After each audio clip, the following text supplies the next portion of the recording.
my name is Rich Hart, and today we're going to be talking about leadership. I'm here with Keith Eigel, all right, from the Leaders Lyceum. That was it, Rich. I got to make sure I got that one, all right? So what we'll do is we're talking about developing the whole person. Yeah. So Keith, I want to welcome you to the program. Thank you. And let's talk about who's Keith? Yeah, who's Keith? I'm an industrial psychologist. Which, Good deal. I don't know if it's a good deal or not, but I've spent my career learning how grown-ups keep growing. You know, how do we keep becoming a better and better version of ourselves over the course of our lives? And it turns out that becoming a better person of ourselves makes a big difference. Right. Change is inevitable, what we say out there.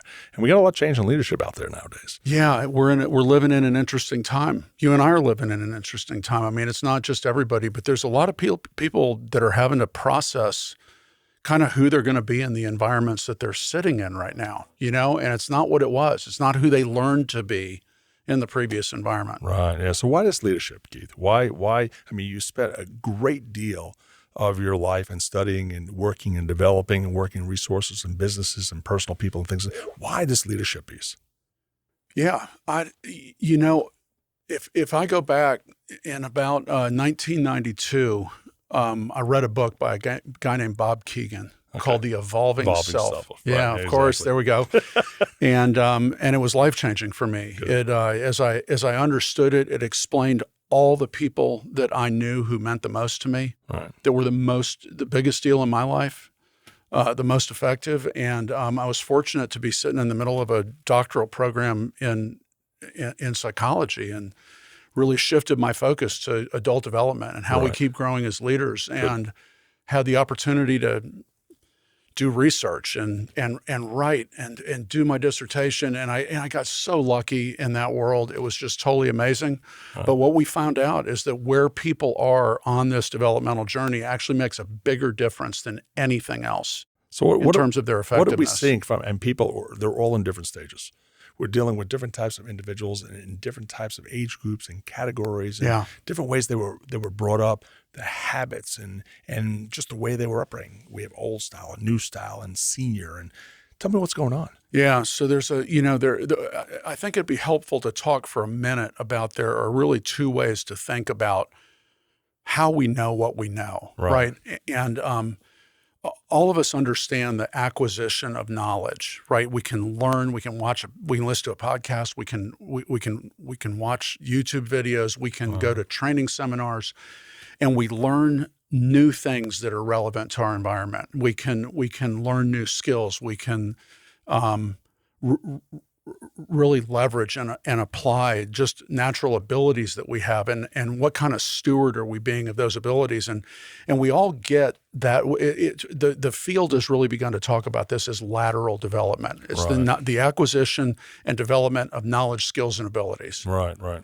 But independent from that, because you can have knowledge, skills, and abilities at any one of these stages, is something that we call vertical development. Okay. And if you think about it, I think the easiest way to talk about it, and the way most people get it most easily, is talking about it as leadership maturity. Okay.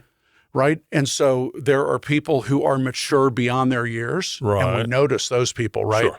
There are people who are not mature enough for how long they've been around the block. Sure. You got the progressive and aggressive leader, and then you got the passive leader.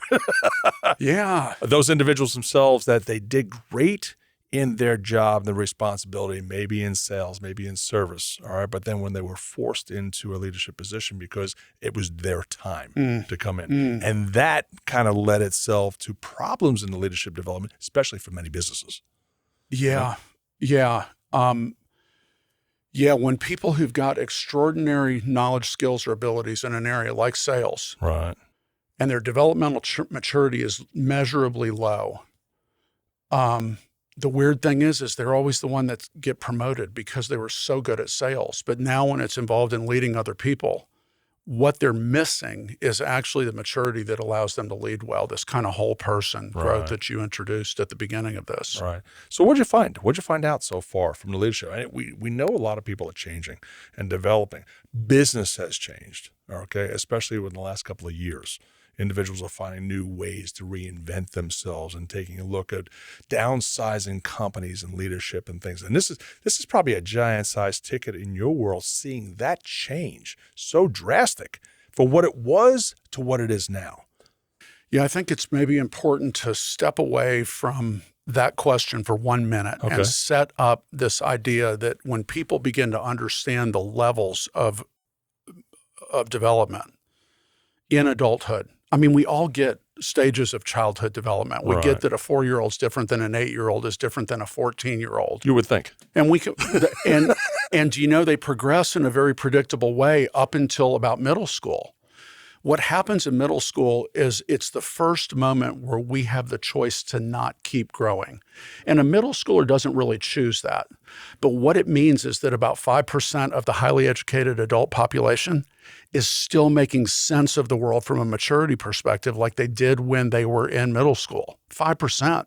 That doesn't sound like a gigantic number, but that's 1 out of every 20 people you know. Jeez, my gosh. Right. And so you start thinking about that. And that's a very me first, very middle school, black and white, either or, really narcissistic place to be. We call it level 2. Right. Most of the field calls that level 2 leadership. Okay. And what's interesting is it's because it's about winning. You get a lot of people in really sales-driven organizations, a lot of people in certain industries where them winning in business, them winning at their career was rewarded significantly, so there's no real reason to grow. That's the problem when you get promoted into beginning to manage other people. Right. Now it's not about you winning. Yeah. It's about us winning together. And there's nothing wrong with winning, by the way. No. I want to make that clear. But if we keep growing, if people who grow beyond level 2 grow to level 3, it's really about knowing what we know because of what we've been exposed to, what we've affiliated with, the mentors that have been in our lives, things like that. But it's a very outside-in way of understanding the world. Sure. So there's an appropriate time to be level 3. Right. For most people, that's in their 20s, and it's a time that they're just soaking it up, right? They're soaking up the environment. The problem is an increasing percentage of the population quits growing at level 3, and what starts happening is now this outside-in influence, it determines their well-being. Yeah. They're worried about pleasing people and making them happy because they need the rewards and the acceptance from the outside in. And the real shift begins to take place when people grow out of level 3 into what we call level 4, next stage on the journey, where it is beginning to get grounded in who you are. Right. And it is when those scales tip, and by the way, those scales tip over a 20-year period in the average population. So it's not instantaneous, right? But it does happen, and there are actually ways to accelerate that development. But that's when we see people who've got the same or even lesser skill sets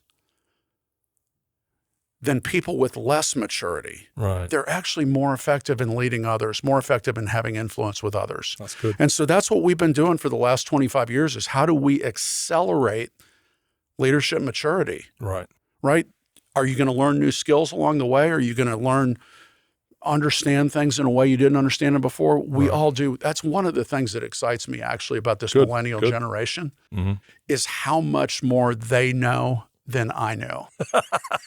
Right? I mean, they've had it all at their fingertips for most of their lives. Right. Right? Problem is that they're stuck. A lot of them feel really stuck in this outside-in understanding where it's how do I look? How many likes did I get? What's my boss think of me? What do my direct reports think of me? Right. Right? And they're more worried about that than actually being grounded in what the right thing to do is. Sure. Yeah. Keith, we're talking with Keith Eigel today, and we're talking about leadership. And as we grow, as we develop more and more, hang out with us, okay? Because we've got a bunch of segments themselves we're going to be coming through. And we're going to open that door and crank up some of the heat on the leadership in just a bit. Thanks, Rich. Appreciate it.